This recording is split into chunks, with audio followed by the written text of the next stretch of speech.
नमस्कार मित्रांनो, मी अभिजित पाटील. तर आज आपण निघालो आहोत कारल्यातील एकविरा देवीच्या दर्शनाला. सकाळचे 6 वाजले आहेत आणि आता आपल्याला सुंदर असे दृश्य देखील बघायला मिळतील. खास बाईकवरून जाणार आहोत आणि निसर्गाचा हा मनमोहक नजारा अनुभवणार आहोत. आता आपण आहोत पेंड खोपोली या रस्त्यावर आणि इकडून आपण जाणार आहोत खोपोली नंतर आपण जाणार आहोत लोणावळा आणि लोणावळा थ्रू आपण जाणार कारला येथे. आजचा दिवस खूप खास आहे. मी सध्या खोपोलीत पोहोचलो आहे आणि इथला सूर्योदय पाहून मी एकदम हरवून गेलो आहे. आकाशातले रंग कसे बदलत आहेत हे पाहणं खूपच सुंदर आहे. आजूबाजूचा परिसर एकदम शांत आहे आणि मन देखील आपलं प्रसन्न झालं. आणि आजचा दिवस म्हणजे दसऱ्याचा दिवस. ही व्हिडिओ मी लेट अपलोड करतोय कारण की माझ्याकडे थोडा टाईम नव्हता, त्यामुळे मी आत्ता एडिट करायला बसलो. खोपोली सोडून आत्ता आपण आलो आहोत लोणावळ्याच्या घाटात आणि हा समोरचा दृश्य तर तुम्ही बघतच असाल. हे रस्ते म्हणजे निसर्गाचा एक अद्भुत चमत्कार आहे. एका बाजूला खोल दरी आणि दुसऱ्या बाजूला उंच डोंगर. हे दृश्य पाहून अगदी मन प्रसन्न होते. पावसाळ्यात तर या रस्त्यांचं सौंदर्य आणखीनच खुलतं. धुक्याची चादर आणि हिरवीगार वनराई खरंच स्वर्ग असल्यासारखं वाटतं. पण अजून देखील पावसाळा संपलेला नाही. आत्ता आपल्याला समोर शिंगरोबा मंदिर दिसत आहे. मित्रांनो, मुंबई पुणे रेल्वे मार्ग बांधताना इंग्रजांना खंडाळा घाटातून खूप अडचणी आल्या. तिथले डोंगर आणि दळ्यांमुळे रेल्वे मार्ग बनवणं खूप कठीण होतं. पण जॉर्ज क्लार्क नावाच्या एका माणसाने बोर घाटातून रेल्वे मार्ग बनवण्याची कल्पना मांडली आणि शिंगरोबा नावाच्या एका व्यक्तीने त्यांना मदत केली. त्यामुळे हे काम शक्य झाले. तर इंग्रज त्यांच्यावर खुश झाले आणि त्यांनी त्यांना विचारलं की काय पाहिजे तुम्हाला. तेव्हा शिंगरोबांनी इंग्रजांना सांगितलं की आम्हाला स्वातंत्र्य पाहिजे. तर त्यावर इंग्रज संतापले आणि त्यांना तिथे गोळी मारली आणि शिंगरोबांना जेथे मारलं तिथेच 1929 साली त्यांचं मंदिर बांधण्यात आलं आणि ते स्थानिकांचे दैवत बनले.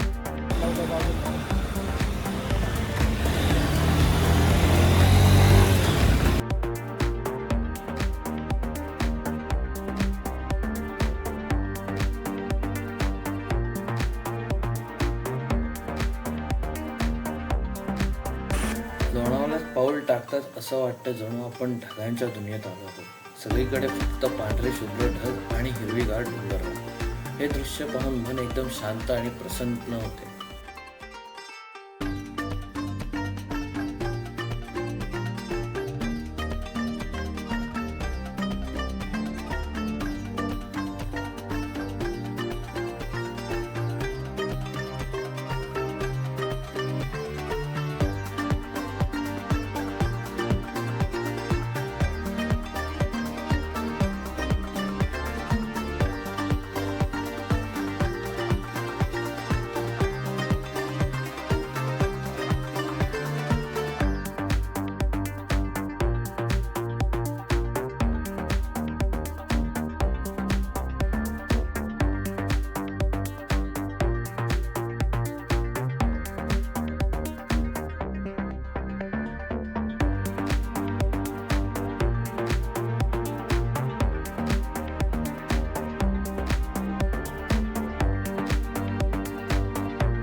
फायनली आपण कारला येथे पोहोचलो आहोत आणि आता आपण पायथ्याच्या मंदिरातले दर्शन घेऊ.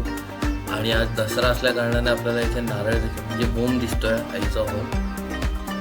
मंदिरात तशी काही गर्दी नाही आपल्याला बघायला नाही, म्हणजे हा पायथ्याचा आहे त्यामुळे. जर तुम्ही वर जाणार असाल तर खूपच गर्दी आहे.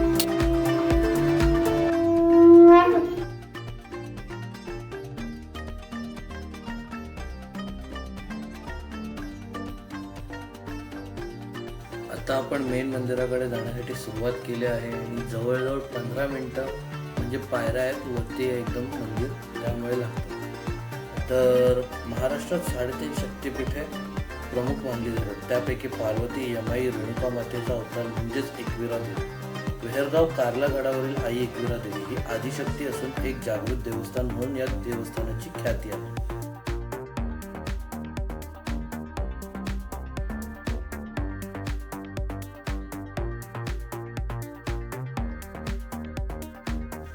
मंदिरात जाण्यापूर्वी आपल्याला 5 पायरी देवी म्हणजे पादुका मंदिर असं बघायला मिळतं. खाली आपल्याला एक मंदिर लागतं, त्यानंतर 5 पायरी मंदिर आणि त्यानंतर आपण एकदम वर जातो डोंगरावर, तिथे आपल्याला मेन मंदिर बघायला मिळतं. बरेचसे लोक असे नवस घेऊन देखील येतात, तुम्ही व्हिडिओमध्ये बघूच शकाल.